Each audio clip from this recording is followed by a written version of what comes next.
تو یہ فطری نظام میں انٹروین کرنا نہیں ہے تو اور کیا ہے؟ اب سوچئے کس نے ماں کی چھاتی میں آپ کے لیے غذا بنائی تھی؟ آپ کیسے بھول گئے کہ ماں سے دودھ لینے کے لیے آپ کو اللہ سبحانہ و تعالیٰ نے چوسنا سکھایا تھا؟ آپ کیسے بھول گئے کہ آپ کی محبت آپ کی ماں کے دل میں اللہ سبحانہ و تعالیٰ نے ڈالی تھی؟ آپ اس کو کیسے بھول گئے جس نے آپ کی ماں کو آپ کی دیکھ بھال کے لیے لگا دیا؟ آپ کیسے بھول گئے؟ آپ نے سوچا کبھی کہ آپ اللہ تعالیٰ کے بغیر بھی زندہ رہ سکتے ہیں؟ وہ اللہ ہے جو بیماری کے ذریعے آپ کو آپ کی زندگی کے ابتدائی دنوں کی یاد دلاتا ہے، جو آپ سے کہتا ہے میری طرف واپس آ جاؤ، جیسے میں نے تمہیں عدم سے وجود بخشا، صرف میں ہی ہوں جو شفا دے سکتا ہوں۔ اپنی آہوں کے درمیان وہ کہیے جو نبی صلی اللہ علیہ وسلم نے اپنی قوم کو نصیحت کی تھی، میں اللہ کو اپنا رب، اسلام کو اپنا دین اور محمد کو اپنے نبی کے طور پر مان کر راضی ہو گیا۔ اپنے دل میں کہیے، اپنے دل کو اس سے دھو لیجئے، کیونکہ اللہ تعالیٰ سے راضی ہونا ہی اللہ کی رضا کا باعث بنتا ہے۔ اگر آپ اس سے راضی ہوں تو وہ بھی آپ کو راضی کر دیتا ہے۔ اپنے دل کو اس کی رضا کی سانس لینے دیجئے۔ آپ سانس لیں گے اللہ کی رضا میں تو آپ لطف اٹھائیں گے۔ جیسے دیکھیے کسی کی سانس بہت تنگ ہوئی بھی، جب اسے آکسیجن لگتی ہے تو اس کی سانس میں سکون آ جاتا ہے، لیکن کیا اللہ کی رضا میں آکسیجن سے زیادہ سکون نہیں؟ جس نے آکسیجن پیدا کی۔ آپ جب اللہ سبحانہ و تعالیٰ پر بھروسہ کریں گے، انشاءاللہ آپ کو ہر طرف شفا کے آثار نظر آئیں گے۔ آپ اپنے ہاتھ جوڑیں، رب سے دعا کریں، اپنے بدن پر مسح کریں، اللہ تعالیٰ آپ کے جسم میں وہ تمام چیزیں جو آپ کو نقصان پہنچانے والی ہیں انہیں آپ کے جسم سے نکال دے گا۔ بیماری تو ایک نئے دور کا آغاز ہے جس میں آپ اپنے رب کو اس کے مقدس نام الشافی، شفا دینے والے کے ذریعے پہچانتے ہیں۔ آپ اپنی زندگی میں کتنی بار بیمار ہوئے، کس نے آپ کو شفا دی؟ اللہ سبحانہ و تعالیٰ نے۔ آپ کیوں سمجھتے ہیں کہ بیماری کو اللہ تعالیٰ ٹھیک نہیں کر سکتا؟ یہ ایک ایسا خیال ہے جو سزا کا مستحق ہے۔ ایسے خیال پر اللہ سبحانہ و تعالیٰ سزا دیں گے، کیونکہ اللہ کی ناشکری کی ہے۔ اور یقین کریں بیماری کسی کی سوچ کی سزا بھی ہو سکتی کہ اس نے اللہ سبحانہ و تعالیٰ کے بارے میں اچھا نہیں سوچا۔ پہلے اپنے دل کو صاف کریں، پھر اپنا علم مریض صحت یاب ہونے کے لیے کیا اللہ سبحانہ و تعالیٰ کی اجازت کا منتظر نہیں ہے؟ کوئی آہ ایسی نہیں ہے جسے وہ نہیں سنتا، کوئی درد ایسا نہیں ہے جس کی جگہ کو وہ نہیں جانتا۔ ایک بار جب اس کی مرضی پوری ہو جاتی ہے اور آپ اپنی آہوں کے ذریعے اپنے گناہوں کی ندیوں کو بہا دیتے ہیں تو اللہ تعالیٰ آپ کی صحت کو واپس جانے کا حکم دے دیتے ہیں تاکہ آپ گناہوں سے پاک سرزمین پر چل پھر سکیں، کیونکہ وہ رحیم ہے، رحم کرنے والا ہے، اس لیے شفا دیتا ہے۔ کیونکہ وہ سب کچھ جاننے والا ہے اس لیے ہمیں شفا دیتا ہے۔ کیونکہ وہ نہایت بردبار ہے اس لیے وہ ہمیں شفا دیتا ہے۔ کیونکہ وہ نہایت پاورفل ہے اس لیے وہ ہمیں سزا دیتا ہے۔ کیونکہ وہ ایک اللہ سبحانہ و تعالیٰ ہے اس لیے وہ ہمیں شفا دیتا ہے۔ اگر اس کا ساتھ ہوگا تو یقین کریں آپ ڈاکٹرز کے نمبر ڈیلیٹ کر دیں گے، پھر آپ کو ان سہاروں کی ضرورت نہیں رہے گی، آپ ہاسپٹلز کی جگہوں کو بھول جائیں گے۔ اور اس کا ساتھ ہوگا تو آپ کلینکس کی اپوائنٹمنٹس منسوخ کر دیں گے۔ آپ اپنے کمرے میں ایک نیا ہاسپٹل بنائیں گے جس کا نام ہوگا نماز کارنر۔ پھر آپ اللہ سبحانہ و تعالیٰ کے آگے جھک جائیں گے، اس سے دعا کریں گے۔ تو کیا آپ اپنے گھر میں کسی چھوٹی سی جگہ پر یا کسی بڑی جگہ پر نماز کارنر بنائیں گے؟ آپ تو اپنے گھر سے جائے نماز فوراً اٹھا دیتے ہیں، جہاں جائے نماز بچھاتے ہیں اس کو بچھا نہیں رہنے دیتے، کیونکہ آپ جائے نماز سے زیادہ کچھ اور چیزوں کو زیادہ اہم سمجھتے ہیں۔ ایسا نہیں ہوتا۔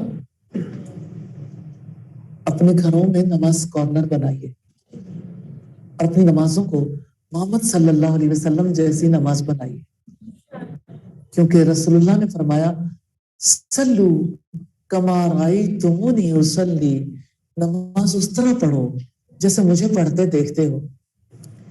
آپ کو اس چیز کی ضرورت ہے کہ آپ اللہ سبحانہ و تعالیٰ سے اپنے سجدوں کی اپوائنٹمنٹ لے لیں، دعا کر لیں۔ آپ کی دعا ہی درخواست ہے کہ آپ اللہ سبحانہ و تعالیٰ سے کہیں کہ اللہ مجھے سجدے کرنے کی توفیق عطا کر دے۔ اپنے دل میں صرف ایک نام رکھے، الشافی، یا اللہ تو شفا دینے والا ہے، ہر کمزور کو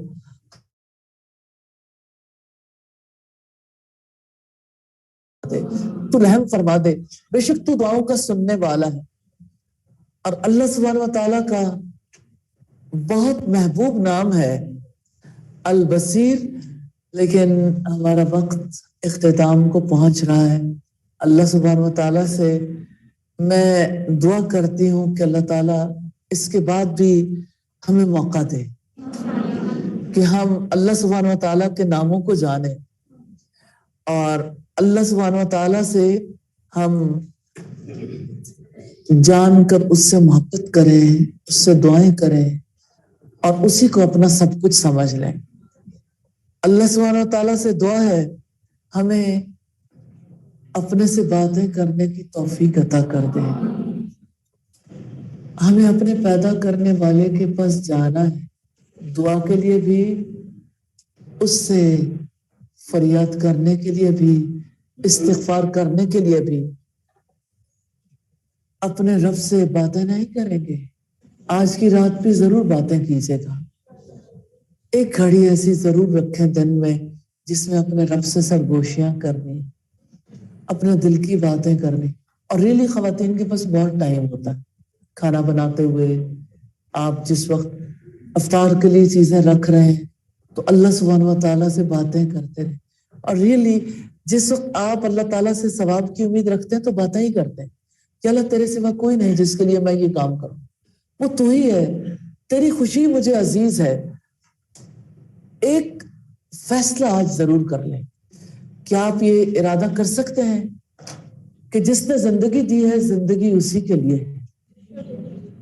آپ اپنی زندگی اس کے نام لگانا چاہتے ہیں؟ آپ نہیں بھی نام لگائیں گے نا تو ہیں اسی کے۔ آپ جب مصیبت آتی ہے تو کہتے ہیں انا للہ و انا الیہ راجعون، بے شک ہم اللہ کے ہیں اور بے شک ہمیں اسی کی طرف لوٹ کر جانا ہے۔ تو بس اللہ کے بن جائے۔ اس رمضان کی یہ آخری ملاقات ہے، ہم نہیں جانتے ہم میں سے کون اگلے رمضان میں زندہ ہوگا۔ رمضان رخصت ہونے کو ہے، ضرور رمضان کے گزرنے سے پہلے شوال کے لیے بھی پروگرام بنائیے کہ رمضان کے بعد نیکی استقامت چاہتی ہے، نیکیوں کو کس طرح سے آگے لے کے چلنا۔ رمضان کے اختتام پر صدقہ فطر دینا ضروری ہے۔ انشاءاللہ ابھی آپ کے پاس چھوٹے چھوٹے کارڈ پہنچیں گے صدقہ فطر کا، عید کے آداب والے سے بھی، تو آپ اس میں بہت سادگی کے ساتھ چند باتیں جس سے آپ گھر میں ہوگا تو آپ کنسلٹ کر سکیں گے، بار بار دیکھ سکیں گے، دوسروں کو بتا سکیں گے کہ آپ ان سے ضرور فائدہ اٹھائیے اور عید کی نماز پڑھنے کے لیے ضرور جانا ہے۔ نبی صلی اللہ علیہ وسلم نے حکم دیا عورتوں کو اور لڑکیوں کو بھی گھروں سے نکالیں۔ ایک خاتون نے کہا کہ ہمارے پاس تو اتنی چادریں ہی نہیں، آپ نے فرمایا دو ایک چادر میں لپٹ جاؤ، لیکن مسلمانوں کی نماز پڑھنے کی جگہ پہ ضرور آنا ہے، عید میں ضرور جانا ہے۔ اور اس کے لیے حائضہ خواتین اور بچیاں نماز کی جگہ سے الگ رہیں گے اور جس وقت دعا ہوگی تو سب لوگ مل کے دعا. یہ ہماری کتنی پیاری عید ہے, کتنا پیارا سلسلہ ہے جس میں ہم اللہ کے فضل سے محروم نہیں رکھے گئے. کیا آپ پسند کریں گے کہ آپ کھانا بنانے کے لیے اور مہمانوں کی آمد کے لیے گھر بیٹھے رہ جائیں؟ خواتین تو عید کی صبح میں جلدی تیار بھی نہیں ہوتی کہ ٹھیک ہے مرد گھر سے چلے گئے, اب گھر صاف کر لیں, پھر اس کے بعد وہ غسل کریں گی, تیار ہوں گی, پھر مرد آ جائیں گی, پھر ان کے ساتھ مصروف ہو جائیں گی. کو کھو دیا. 2 رکعت نماز اور دعا, یہی تو عید تھی. اگر اسی کو کھو دیا تو آپ کے حصے میں تو صرف کام ہی آئے نا, آپ کو اور کیا ملے گا؟ عید کی اصل عید کی نماز, اور جو بھی روزے رکھتا ہے اور جو بھی اللہ سبحانہ و تعالیٰ کے لیے قیام اللیل کرتا ہے, نیکیاں کرتا ہے, جب وہ عید کی تکبیرات کہتے ہوئے عیدگاہ میں پہنچتا ہے تو فرشتے اللہ سبحانہ و تعالیٰ کی طرف سے اجر دینے کے لیے آتے ہیں. ان کے ساری نیکیاں جو ہے پورے منتھ کی, اس کا فیصلہ ہوتا ہے. تو جب اجر کا موقع آئے گا تو آپ غائب ہوں گے. عید کی نماز پڑھنے کے لیے ضرور جانا ہے انشاءاللہ, اور آئندہ بھی انشاءاللہ تعالی رمضان کے بعد بھی راتوں کو قیام کرنا ہے. جو یہ جانتا ہے کہ نیند موت کی طرح ہوتی ہے تو اپنی نیند کو توڑ کر ضرور اٹھیں. ان ناشیۃ اللیل ہی اشد وطئا واقوم قیلا, بے شک رات کا جاگنا نفس کو کچلنے کے لیے اور بات کی مضبوطی کے لیے بڑا کارگر ہے. آپ جانتے ہیں جب رات کا آخری حصہ ہوتا ہے تو اللہ سبحانہ وتعالی ندا ہے کوئی جو مجھ سے طلب کروں, ہے کوئی جو تو میں اس کی مانگ پوری کر دوں, ہے کوئی بخشش طلب کرنے والا کہ میں اس کو بخش دوں. تو جو اللہ سے محبت کرتا ہے وہ ساری رات کیسے سو سکتا ہے؟ ان کے لیے علم ناگزیر ہے. آج مسلمانوں کی نسلیں راتیں کہاں گزارتی ہیں؟ ایمان کی حرارت کچھ اور طرح کی محفلوں کو گرم رکھتے ہیں. اللہ تعالیٰ ہماری نسلوں